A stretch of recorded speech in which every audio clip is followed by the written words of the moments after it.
तो friends, real life video में आपका स्वागत है। आई होप आप सभी लोग ठीक होंगे। तो आप ही के कमेंट्स में से मैंने कुछ क्वेश्चन सेलेक्ट किए हैं जिनका मैं आंसर इस वीडियो में दूंगा। तो वीडियो में बने रहिए।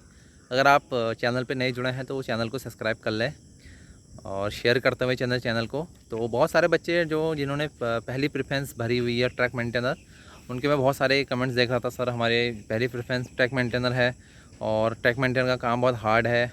पूछ रहे हैं कि इसमें प्रमोशन होता है नहीं होता है, और बहुत सारी चीज़ें उनको डाउट है मन में कि ये पोस्ट उनके लायक नहीं है। उनको डर है कि उनको ये पोस्ट ना मिल जाए ट्रैक मेंटेनर। तो पूछते हैं कि सर, पोस्ट प्रेफरेंस किस तरीके से मिलती है, कैसे पोस्ट मिलती है। तो अमूमन ज़्यादातर क्वेश्चंस यही रहते हैं कि सर, पोस्ट अलॉट कैसे होती है। और जो पढ़ने वाले बच्चे अच्छे हैं और उनका जो फर्स्ट प्रेफरेंस ट्रैक मेंटेनर है, तो वो लोग खासे परेशान हैं। और दूसरा क्वेश्चन ज़्यादातर बच्चों का आ रहा है जिनके ईमेल में या तो खो गया है या मोबाइल नंबर नहीं है। तो वो पूछे हैं, सर, हमारा रजिस्ट्रेशन नंबर हमें याद नहीं है, क्या हमें रजिस्ट्रेशन नंबर मिल पाएगा। और कुछ बच्चे हैं जिन्होंने अपना फॉर्म स्टेटस चेक नहीं किया है, तो फॉर्म स्टेटस उनको पता नहीं है कि हमारा फॉर्म एक्सेप्टेड हुआ था, रिजेक्ट हुआ था। तो इस तरीके के बहुत सारे क्वेश्चंस मुझे आ रहे हैं कमेंट्स में। तो इन सभी का मैं अभी रिप्लाई आप लोग को देता हूँ। आज मैं आप लोगों को पोस्ट अलॉटमेंट के बारे में बताऊंगा कि कैसे रेलवे में पोस्ट अलॉट होती है और पोस्ट प्रेफरेंस का क्या इंपॉर्टेंस है। क्योंकि बहुत सारे बच्चे कहते हैं कि पोस्ट प्रेफरेंस के हिसाब से पोस्ट नहीं मिलती है, कोई भी पोस्ट रेलवे दे देता है। तो उसका भी मैं आप लोग को बताऊंगा कि कैसे ये आपने पोस्ट प्रेफरेंस के हिसाब से कभी पोस्ट नहीं मिलती है तो उसमें क्या रूल होता है। तो 2018 ग्रुप डी जो भर्ती हुई थी उसके अकॉर्डिंग मैं आप लोग को बताऊँगा। और अपना भी एक्सपीरियंस शेयर करूँगा कि मेरे को क्या पोस्ट जो मैंने फिल करी थी, क्या मुझे उसी हिसाब से पोस्ट मिली थी या मुझे उस हिसाब से पोस्ट नहीं मिली थी। तो आप ये बता दूं कि पोस्ट जो मिलती है आप लोग को, पहले तो आपका पोस्ट प्रेफरेंस उस पोस्ट के लिए होना चाहिए। जैसे मान लीजिए अभी आपका पोस्ट प्रेफरेंस है, पहले में है कि पॉइंट्समैन आपने पहले में भर रखा है पोस्ट प्रेफरेंस में। तो उसके लिए जो कट ऑफ होती है वो आपको क्लियर करनी पड़ेगी। आप कट ऑफ डिपेंड करती है उसकी वैकेंसी कितनी है और नंबर ऑफ़ कैंडिडेट कितने हैं उस पोस्ट के लिए अप्लाई करने वाले। जैसे बहुत सारे बच्चों की, 1000 बच्चों की मान लीजिए पोस्ट प्रेफरेंस है पॉइंट्समैन, और सीटें सिर्फ 200 सीटें हैं। तो उस पोस्ट के लिए कट ऑफ हाई जानी है। आपको पता है कि जिसके मार्क्स अच्छे होंगे उसी को वो पोस्ट मिलेगी। तो बहुत सारे बच्चों के इस वजह से 2018 ग्रुप डी में क्या हुआ कि उनके मार्क्स कम थे और उनकी पहली चॉइस पॉइंट्समैन थी। तो पॉइंट्समैन के लिए कट ऑफ हाई जाने की वजह से उनको वो पोस्ट नहीं मिली। उसके बदले में जो दूसरी पोस्टें थी वो उनको दे दी गई। तो जो पोस्टें बचती हैं उन पोस्टों को उनको दे दिया जाता है। ऐसा नहीं कि आपको तुरंत दूसरी पोस्ट दे दी जाएगी। ऐसा होता है कि दूसरी पोस्टों के लिए अगर आप क्वालिफाई करते हैं, दूसरी पोस्ट के लिए आपकी कट ऑफ क्वालिफाई होती है तो ही आपको दूसरी पोस्ट मिलेगी। अगर आप उस पोस्ट को कट ऑफ क्लियर नहीं करते हैं तो आपको वो ट्रैक मेंटेनर दे दी जाती है। क्योंकि ज़्यादातर 2018 में क्या हुआ कि ज़्यादातर बच्चों को ट्रैक मेंटेनर दे दी गई। अभी भी ट्रैक मेंटेनर के लिए 45,000 से ज़्यादा पोस्टें हैं। तो अभी भी ट्रैक मेंटेनर के लिए बहुत सारी पोस्ट हैं। तो ज़्यादातर चांसेस रहते हैं कि अगर आप कट ऑफ क्लियर नहीं कर पाएँ तो आप लोग को मिलने के चांसेस है, ट्रैक मेंटेनर मिलने के चांसेस हैं। तो इस हिसाब से आपका पोस्ट अलॉट होता है। और मैं अपना एक्सपीरियंस शेयर करूं तो मेरी पहली जो प्रेफरेंस थी वो हॉस्पिटल अटेंडेंस की पोस्ट थी, और दूसरी पोस्ट मेरी जो थी वो गेटमैन थी।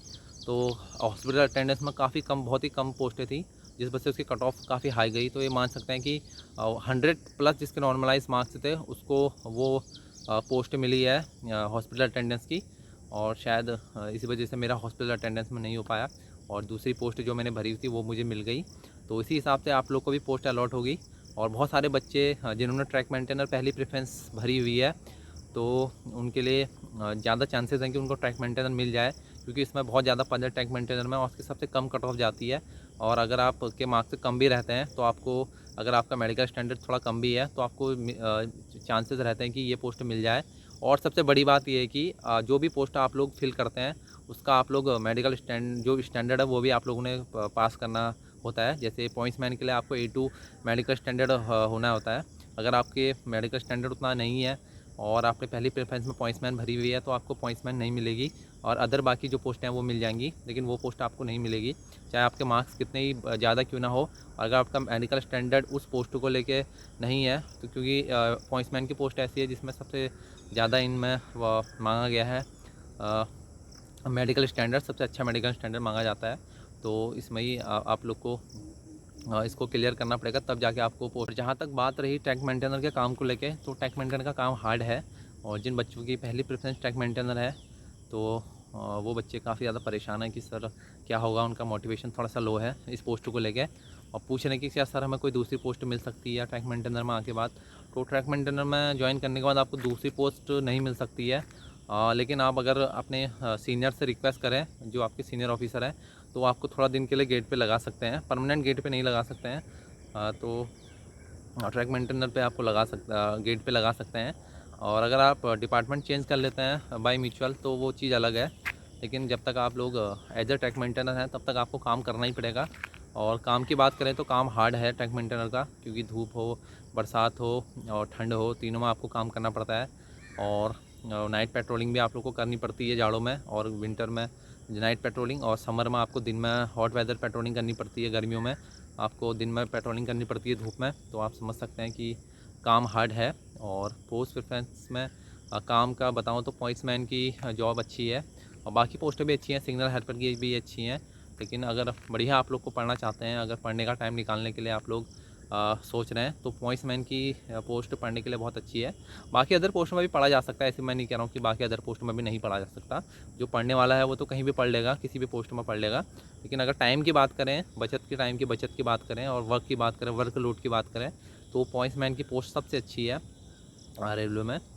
और बाकी रही उन बच्चों की बात जिनका ईमेल और मोबाइल नंबर दोनों खो गया है, या किसी कारण उनका या पासवर्ड भूल गए हैं और नंबर भी नहीं है, तो वो अपना रजिस्ट्रेशन नंबर कैसे फाइंड करेंगे। तो जब आप लोग का लिंक एक्टिवेट हो जाएगा एडमिट कार्ड का या एग्ज़ाम सिटी देखने का, तो उस समय आपका ऑप्शन आता है फॉरगेट रजिस्ट्रेशन नंबर करके, क्योंकि एनटीपीसी में मेरा खुद का ईमेल जो आईडी मेरी थी वो खो गई थी, और नंबर तो मेरे पास था भी नहीं।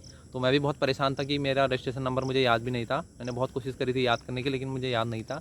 लेकिन जब एडमिट कार्ड निकला एनटीपीसी का, तो उसमें नीचे से ऑप्शन आया था कि फॉरगेट रजिस्ट्रेशन नंबर, तो वो मैंने क्लिक करा, उसमें मुझसे ईमेल आईडी मांगी गई और मेरा डेट ऑफ बर्थ ये सब मांगा गया। तो मैंने डाला तो मुझे मेरा रजिस्ट्रेशन नंबर उसी वक्त उसी में दिख गया था। तो बस ईमेल आईडी याद होनी चाहिए कि आपने कौन सी ईमेल आईडी डाली थी, वो अगर आपको याद है तो आप आराम से फाइंड कर सकते हैं। तो बाकी अगर नाम के हिसाब से भी आप लोग नाम और डेट ऑफ बर्थ के हिसाब से भी निकाल सकते हैं, अगर ऐसा ऑप्शन आया। नहीं तो ईमेल आईडी आपको याद है तो आपको रजिस्ट्रेशन नंबर अपना मिल जाएगा। तो और बाकी बच्चे कहते हैं कि एप्लीकेशन डीवी के वक्त एप्लीकेशन, अगर मेरे पास एप्लीकेशन नहीं है तो क्या होगा। तो डीवी के वक्त जब आपका डीवी होता है तो उस समय डीवी का जब एडमिट कार्ड ऑप्शन में देता है तो उसके नीचे डाउनलोड एप्लीकेशन नंबर भी देता है उसमें वेबसाइट में। तो आप उसी वक्त अपना एप्लीकेशन भी डाउनलोड कर सकते हैं, तो टेंशन लेने वाली बात नहीं है। तो और बहुत सारे कमेंट्स आ रहे हैं, तो इनका एक साथ अभी रिप्लाई देना बहुत लंबा वीडियो हो जाएगा। और जिन बच्चों का बच्चे किसी कारणवश अपना स्टेटस चेक नहीं कर पाए कि हमारा फॉर्म एक्सेप्टेड हुआ है रिजेक्टेड हुआ, तो उनसे मेरी एडवाइस है कि एक बार अपना आप ईमेल चेक कर लें या मोबाइल में मैसेज चेक कर लें कि कहीं ना कहीं आपका मैसेज आया होगा। अगर आपका रिजेक्टेड फॉर्म हुआ है तो ईमेल में जाके आप लोग चेक कर सकते हैं। ऊपर से सर्च करिए, आरआरबी करके सर्च करिए या रेलवे करके सर्च करिए, उससे रिगार्डिंग जो भी आपका एसएमएस या मैसेज होगा या ईमेल होगा वो आप लोग को दिखाई देगा। तो आप इस तरीके से चेक कर सकते हैं अगर चेक करना चाहते हैं। अगर आप किसी वजह से आपका रिजेक्ट हुआ होगा तो आपका उस कारण से उसमें मैसेज आ जाएगा कि इस कारणवश आपका फॉर्म रिजेक्टेड हुआ है। नहीं तो अगर रिजेक्ट नहीं हुआ है तो आपको उसमें कोई ईमेल और एसएमएस नहीं आएगा। तो आप जिस टाइम पे लिंक एक्टिवेट होगा एग्ज़ाम सिटी का, तो आप लोग उस वक्त समय चेक कर सकते हैं अपना फॉर्म। तो टेंशन लेने वाली बात नहीं है। जिन लोगों को लग रहा है कि हमारा फॉर्म रिजेक्ट हुआ है, एक्सेप्टेड हुआ है, अगर आपको फ़ोटो आपने ठीक डाली है तो फ़ोटो सिग्नेचर ठीक थे तो कोई दिक्कत नहीं है। अगर आपको लगता है कि मेरी फ़ोटो सिग्नेचर ठीक है या एनटीपीसी में एक्सेप्टेड थी, तो थोड़ा बहुत चांसेस होता है कि ग्रुप डी में भी एक्सेप्टेड हो जाए, क्योंकि लेकिन पिछले वाली इसमें तो आप लोग इस तरीके से चेक कर सकते हैं।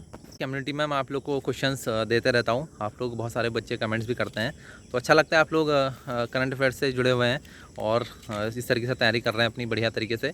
तो डेली जो करंट अफेयर्स होता है वो आप लोग को पोस्ट करते रहता हूँ, 4 ऑप्शन देता हूँ। तो आप लोग उन क्वेश्चंस को याद करने की कोशिश करें। और ओलंपिक से बहुत सारे क्वेश्चंस आपको अगले एग्जामिनेशंस में पूछने को देखेंगे, तो ओलंपिक से बहुत सारे क्वेश्चन आपको अगले एग्जामिनेशन में मिलेंगे। तो आप ओलंपिक पे भी नज़र मार लीजिएगा कि ओलंपिक से बहुत स्पोर्ट्स वैसे भी बहुत एक हॉट टॉपिक है करंट अफेयर्स के लिए। तो अपना स्पोर्ट्स वाला पार्ट थोड़ा सा मजबूत कर लें, और मिलते हैं आप लोगों से नेक्स्ट किसी वीडियो पे। अभी चलते हैं, वही अपना रूटीन फॉलो करते हैं, चाय बनाना, खाना खाना। तो मिलते हैं आप लोगों से नेक्स्ट किसी वीडियो पे, तब तक के लिए टेक केयर।